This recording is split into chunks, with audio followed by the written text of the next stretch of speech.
जय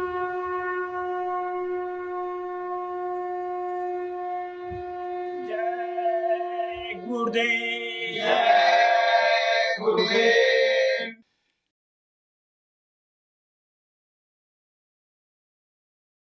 जय गुरुदेव। जय गुरुदेव। हमसे स्वामी न दामन छुड़ाओ, और किसी का सहारा नहीं है। हमसे स्वामी न दामन छुड़ाओ, और किसी का सहारा नहीं है। कैसे छोड़ूं चरण मैं तुम्हारे, बिन तुम्हारे गुजारा नहीं है। कैसे छोड़ूं चरण मैं तुम्हारे, बिन तुम्हारे गुजारा नहीं है। मैं जाऊंगा दर से तुम्हारे, बिन तुम्हारे गुजारा नहीं है। मैं जाऊंगा दर से तुम्हारे, बिन तुम्हारे गुजारा नहीं है। उस शिवालय में कैसे मैं जाऊं, जहाँ दर्शन तुम्हारा नहीं है। उस शिवालय में कैसे मैं जाऊं, जहाँ दर्शन तुम्हारा नहीं है। मेरी गलती को तुम माफ करना, अपने दर से कभी ना हटाना। मेरी गलती को तुम माफ करना, अपने दर से कभी ना हटाना।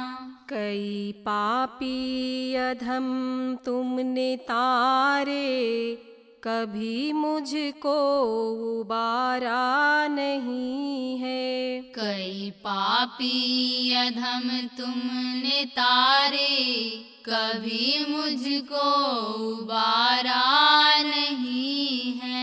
तुम ही माता पिता हो हमारे, तुम ही भाई और बंधु सखा हो। तुम ही माता पिता हो हमारे, तुम ही भाई और बंधु सखा हो। रिश्ते नाते हुए आज झूठे, कोई साथी हमारा नहीं है। रिश्ते नाते हुए आज झूठे, कोई साथी हमारा नहीं है। क्यों भटकता फिरे वो दीवाने, घट के भीतर ही देखो गुरु को। क्यों भटकता फिरे हो दीवाने, घट के भीतर ही देखो गुरु को। ऐसा घट कोई देखा न हमने, जहाँ गुरु का नजारा नहीं है। ऐसा घट कोई देखा न हमने, जहाँ गुरु का नजारा नहीं है। बीच मझधार में है सफीना, सतगुरु तुम ही देना सहारा। बीच मझधार में है सफीना, सतगुरु तुम ही देना सहारा। आपके बिन वो दाता दयालु, कहीं दिखता किनारा नहीं है। आपके बिन ओ दाता दयालु कहीं दिखता किनारा नहीं है। हमसे काहे को रूठे हो स्वामी, तुमने काहे हमें अब भुलाया। हमसे काहे को रूठे हो स्वामी, तुमने काहे हमें अब भुलाया। आके एक बार बस इतना कह दो, हमको चित से उतारा नहीं है। आके एक बार बस इतना कह दो, हमको चित से उतारा नहीं है। हर घड़ी पल भजो नाम मन से, पार बेड़ा लगाएंगे स्वामी। हर घड़ी पल भजो नाम मन से, पार बेड़ा लगाएंगे स्वामी। दर्श में देर यूं हो रही है, प्रेमी मन से पुकारा नहीं है। दर्श में देर यूं हो रही है, प्रेमी मन से पुकारा नहीं है।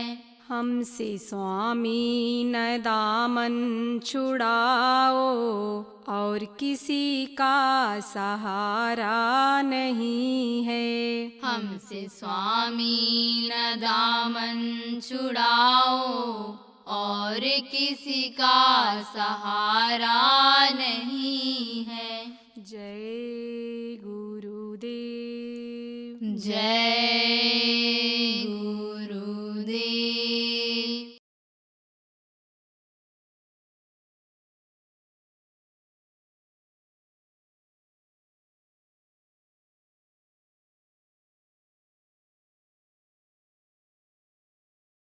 देखो प्रेमी, माया तो है रूखड़ी और दो फल की दातार, और खावट खर्चट मुक्त दे और संचित नरक द्वार।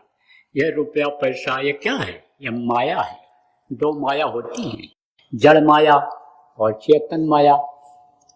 चेतन माया किसको कहते हैं? औरतों को कहते हैं। और जड़ माया किसको कहते हैं?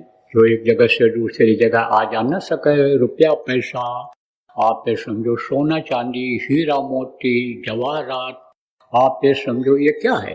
ये जड़ माया है। तो यह है तो रूखड़ी दो, लेकिन दो फल को ये देती है, रूखड़ी है ये। इसमें कोई रस है? हाँ, नोट को ऐसे निचोड़ो तो रस निकलेगा? सोना में चांदी में आप समझो हीरा में कोई रस निकलेगा? नहीं निकलेगा। ये समझो माया तो है रूखड़ी, रूखा सूखा जिसको कहते हो। लेकिन दो फल की दाता, ये दो फल को देती है।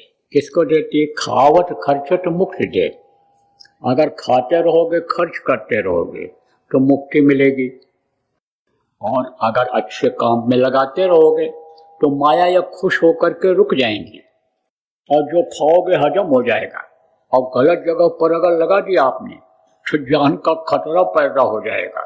जैसे बहुत से लोग ये सोचते हैं कि हमारा भी नाम रहेगा, हमसे भी लोग डरेंगे, हम भी ठेका ले आएंगे, हम भी अन्य समझो के सामान को सस्ता ले आएंगे, दबाव तब दबा रहेगा, तो इन बदमाशों का साथ कर लें, लाओ इनको असलहा ही दे दें।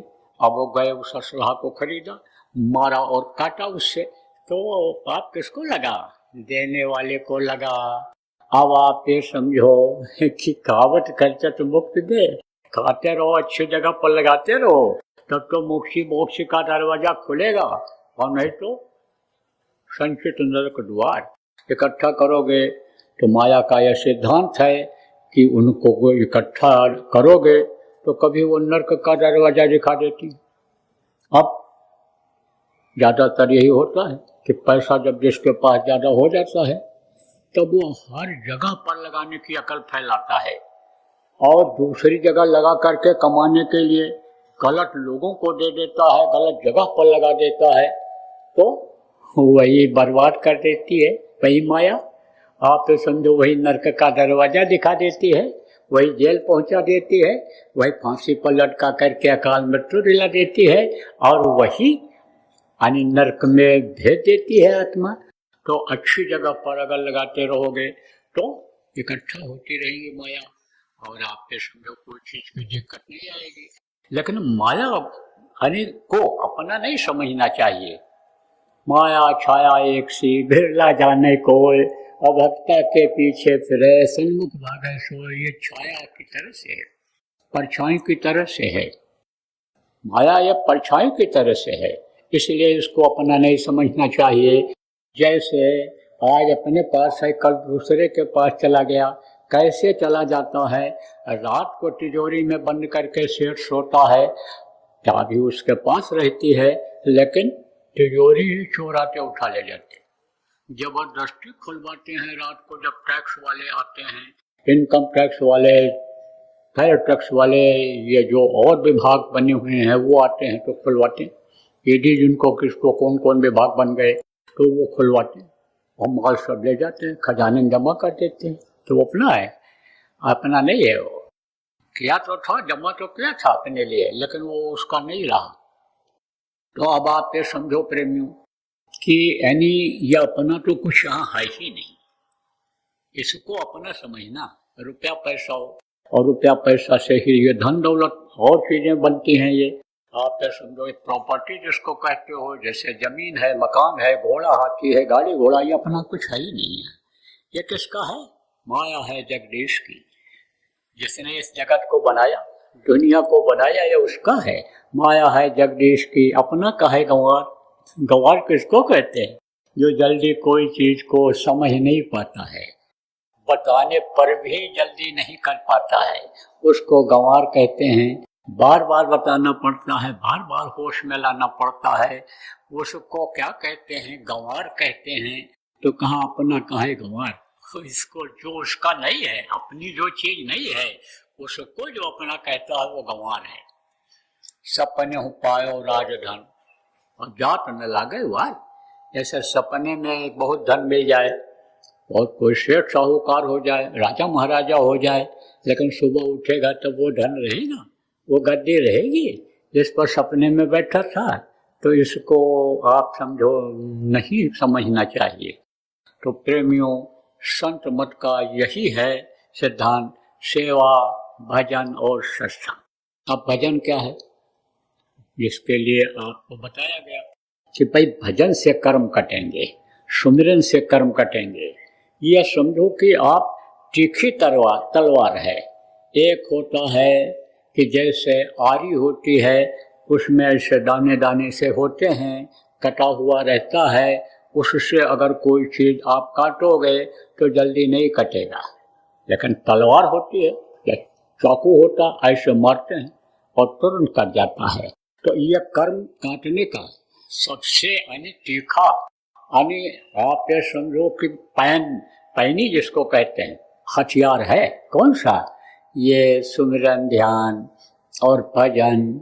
इसलिए बराबर प्रेमियों करते रहना, इसमें ढिलाई मत करना। आप कहोगे भाई मन नहीं लगेगा इसमें।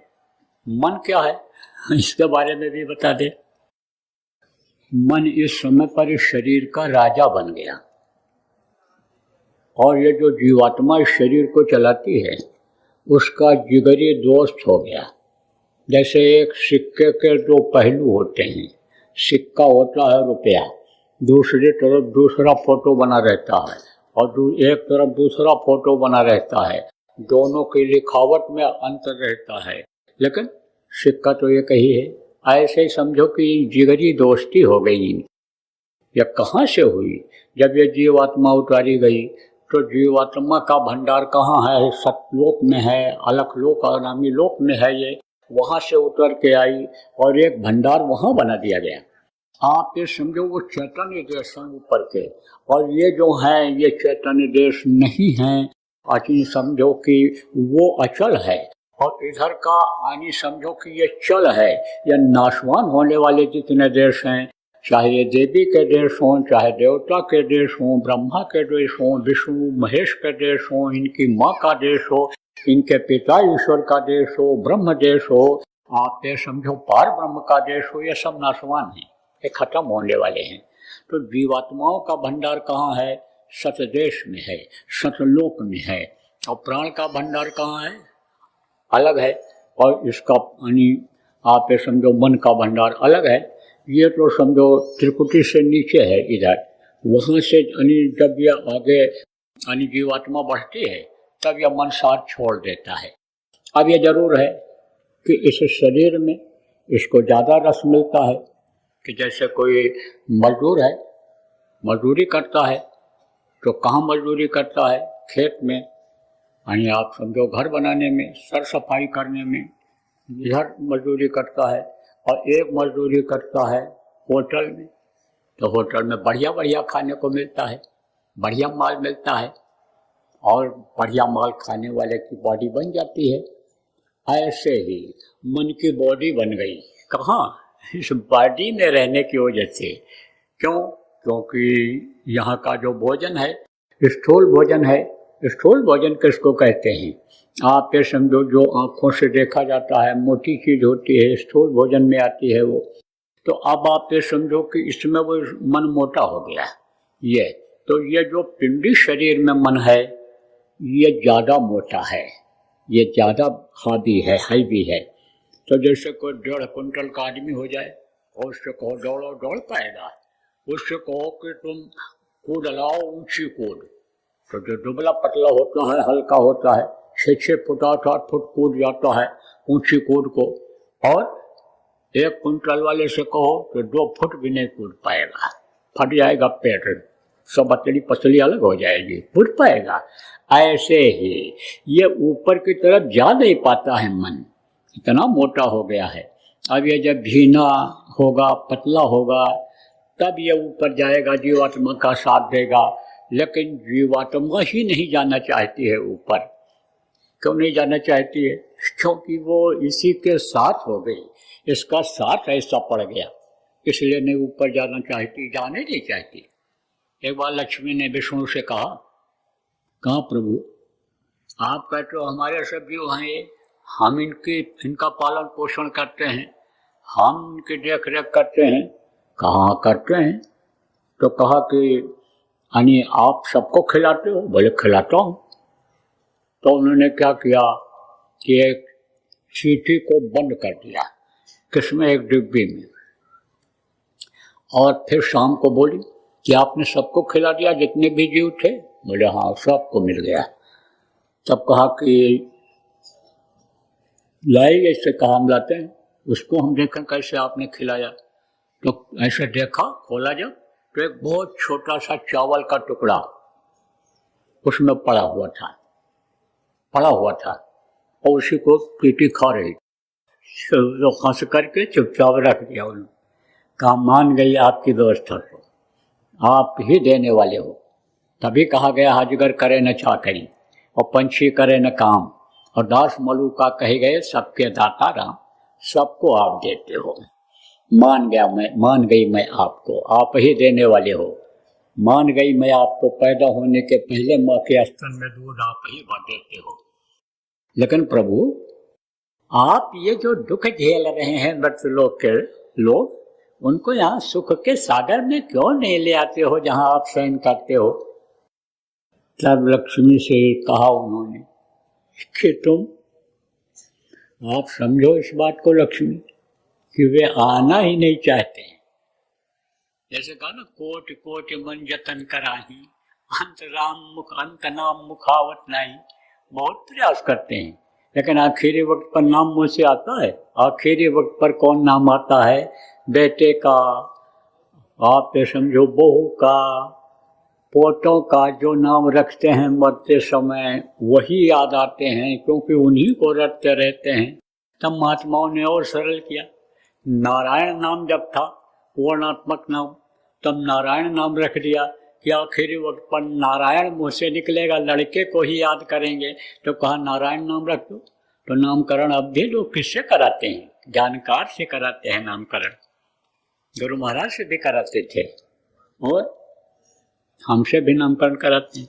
लेकिन अब आजकल की ये बच्चियाँ अभी किसी देवी देवता के नाम पर नाम रख दो लड़के लड़कियों का तो मुँह सिकोड़ देती हैं, अब वो नाम बोलती भी नहीं, ऐसा नाम बोलती है कि इसका कोई अर्थ ही ना हो, बेअर्थ है। तो अब आप ये समझो प्रेमियों कि जीव जाना ही नहीं चाहता है, तो कहा कि आप उनको लाना क्यों नहीं चाहते हैं अपने जीवों को? किसने कहा? लक्ष्मी ने। किससे कहा? विष्णु भगवान से। तब उन्होंने कहा लक्ष्मी वो आना ही नहीं चाहते हैं जीव। बोले क्यों क्यों नहीं आना चाहते? बोले वो तो फंस गए उसी में, वो तो वहीं उसी को सब कुछ समझ रहे हैं कि इसी में सुख है, यही सब कुछ है। वो तो हमको भी नहीं याद करते हैं कि देने वाला कौन है। वो तो कहते हैं हम प्रयास करेंगे, हम कमाएंगे तभी खाएंगे। उनके अंदर तो यह भाव भर गया, कैसे आएंगी? बोले प्रभु यह बात हमारे समझ में नहीं आ रही है। लक्ष्मी बोली यह बात हमारे समझ में नहीं आ रही है कि वो आना नहीं चाहते। अरे बोले जा तो देख ले। तो कहा कि तो कहाँ जाए, कैसे देखें?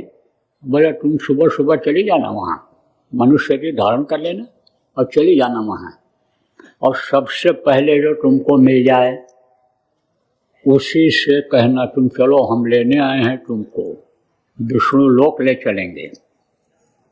तो सुबह जब होने को हुआ तब ये वहाँ गई, खड़ी हो गई। गांव के कहाँ खड़े होंगे? बोले गांव के बाहर खड़ा हो जाना, वहीं गांव के बाहर खड़े हो जाना, देख लेना वहाँ कस्बा शहर के बाहर कहीं भी तुम खड़ी हो जाना। तो ये गई, खड़ी हुई, वहाँ खड़ी हुई तो देखा पूरे परिवार के साथ आ रही थी। कौन? वो शुकरी, एक एक साथ 16 बच्चा, 18 बच्चा देती है। जैसे बिच्छू एक साथ 100 बच्चा देती है, 100 बच्चा, लेकिन एक बार देने के बाद फिर वो बच्चा नहीं दे पाती है। इसीलिए कबीर साहब ने कहा कि कबीर गुर की भक्त बिन नारी कुकुरी होए, और गली गली भूकट फिरे टूक न डाले कोई। कबीर गुर की भक्त बिन बेटी बिच्छू होए, और जन्म देते ही वंश को अपना जीवन खोए। 100 बच्चा तो दे देती है, लेकिन इतना प्रेम करती है बच्चे से कि वो उसके बदन पर ही लादे रहती है। वो इतना प्रेम करती है कि अपने बच्चों को अपने पीठ पर ही लादे रहती है, हमेशा उतारती नहीं है कि हमला ना हो जाए, कोई खा न जाए। अब वो बच्चे जब बड़े होते हैं और उनको भूख लगती है तब उसी को खा जाते हैं, उसी के समझो मांस को, उसी के खाल को बिच्छू के खा जाते हैं, तो बिच्छू खत्म हो जाती है। तो 16-18 बच्चा देने वाली भी आप ये समझो कि देने वाले जानवर होते हैं, जानवर होती है। शुकरी जिसको कहते हो, लंबी मुँह होती है, क्या खाती है? जो आप खारिज करके आते हो, निकाल करके आते हो, जिसको लैट्रिन कहते हो, मल कहते हो, उसको खाती है वो। तो अपना पूरा परिवार लेकर के आ रही थी, तो रोका उसको। किसने रोका? लक्ष्मी ने, और कहा कि तुम चलो, तुमको लेने आए हैं। कहाँ चलें? विष्णु लोक में चलें। विष्णु लोक में क्या है? अरे वहाँ बहुत बढ़िया है, वहाँ तो रहने की सुविधा है और एकदम साफ सुथरा है, बहुत बढ़िया। सब तारीफ किया, विष्णु लोक का वर्णन किया। जब वर्णन किया तो उसने कहा कि तो वहाँ खाने को क्या मिलेगा? हमारा खाने का वक्त हो रहा है, खाने को वहाँ क्या मिलेगा? हम चलेंगे, कब ले चलोगे? बोले अभी ले चलेंगे तुमको। तो कहा कि तो हम खाने को क्या मिलेगा? तो बोले तुमको बढ़िया बढ़िया मेवा मिष्ठान और चीज़ें मिलेंगी। तो उसने कहा ये बताओ जो हम खाने जा रहे हैं खाने जा रहे हैं वो मिलेगा? तो अब उन्होंने कहा ये तो वहाँ नहीं मिलेगा। तो भैया तुम जाओ, आपको उपदेश मत करो, हमारा लेट हो जाएगा खाने में, हमको जाने दो, हमारे बच्चे भूखे मर रहे हैं, इन बच्चों को हमको ले चलने दोगी? तो बोले ये बच्चे वहाँ जा ही नहीं सकते हैं, वहाँ तो अपने अपने हिसाब से ही जाना पड़ता है। अपने मरे स्वर्ग देखना, जैसे कहा गया वैकुंठ देखना होता है, जैसे कहते हैं कि अपने जिंदा जी ही भगवान दिखाई पड़ता है, दूसरे को कोई नहीं दिखा सकता है, अपने करने से ही होता है। ऐसे ही उन्होंने कहा नहीं, इनको तो अपने साथ नहीं ले जा सकती हो, वहाँ का तो ये नियम है कि जो कोशिश करेगा वही पहुँच पाएगा, कोई ले जाने वाला मिलेगा तब पहुँच पाएगा। और आप ये समझो यहाँ का धन दौलत वहाँ कुछ जा नहीं पाएगा, यहाँ का तो सब छूट जाएगा, वहाँ का नियम अलग है। तब उसने कहा भैया तुम जाओ, हम नहीं जाएंगे वहाँ, हमको इसमें सुख है। ऐसे ही मन के साथ पढ़ करके ये जीवात्मा वहाँ जाना ही नहीं चाहती है। इसके अंदर जब तड़प पैदा होती है, जब तड़प पैदा किया जाता है तब ये जीवात्मा वहाँ पहुँच पाती है। तो जब बार बार मैल को धोना पड़ता है तब ये वहाँ पहुँचती। तो मन है क्या आपको बता रहा था, मन ये जो है इंद्रियों के घाट पर जो बैठकर रस ले रहा है, ये समझो कि जैसे आपका कोई तसला हो, जैसे आपका कोई तवा हो, जो गहरा तवा होता है वैसा है। अब आप ये समझो कि उस पर से ये उसके उस पर इसकी यानी मन के ऊपर उसकी रोशनी पड़ती है, प्रकाश पड़ता है, उसी के ताकत से मन चलता है किसके, जीवात्मा के। तो वो इधर यानी समझो इंद्रियों के घाट की तरफ हो जाता है। और इधर से जब ध्यान हटाते हैं और उधर से यानी ताकत उसकी हटती है जीवात्मा की, जब जीवात्मा ये सोचती है कि अब हमको ऊपर की तरफ चलना चाहिए, तब इस पर ताकत उसकी कम पड़ती है, रोशनी कम पड़ती है, तब वो पिचक जाता है। और जब पिचक जाता है तब यह मन ढीला पड़ जाता है। तब ये आप समझो कि जीवात्मा के साथ उसी शब्द को पकड़ लेता है। तब जब जिस शरीर में जाएगा, जैसे ये अंडी शरीर में जाएगा, आप ये समझो कि लिंग शरीर जिसको कहते हैं, अंडलोक को में जो लोग रहते हैं वो लिंग शरीर में रहते हैं, जैसे ये देवी और देवता हैं, तब वहाँ मन उनके जैसा हो जाता है। तो वहाँ पर ये इच्छा ज़्यादा इसकी नहीं होती है, थोड़े में ही संतुष्टि हो जाती है। मोटी बात आप ये समझो कि हड़ताल, तोड़ फोड़, आंदोलन, धरना, घेराव से दूर रहना चाहिए आपको। जितनी मेहनत आप उसमें करते हो, रेल रोकने में करते हो, सड़कों पर बैठ करके सड़क को जाम करने में मेहनत करते हो, उतना मेहनत अगर खेती में करो तो उपज बढ़ जाएगी, सम्मान आपका बढ़ जाएगा। आपका अन्नदाता नाम रखा गया है, अन्नदाता आप कहलाओगे, फिर आंदोलनकारी नहीं कहलाओगे, फिर आप हड़ताल वाले आदमी नहीं कहलाओगे, आपकी इज्जत प्रतिष्ठा बनी रहेगी, अन्नदाता आप रहोगे। जवानों की जिंदगी बर्बाद हो जाती है किसमें, उन्माद में, कि हमारा ये यूनियन है, सबसे ऊंचा हम जो चाहेंगे करा लेंगे, सरकार से जो चाहेंगे करा लेंगे। सरकार की भी मजबूरी रहती है, उस मजबूरी को भी आपको देखना चाहिए।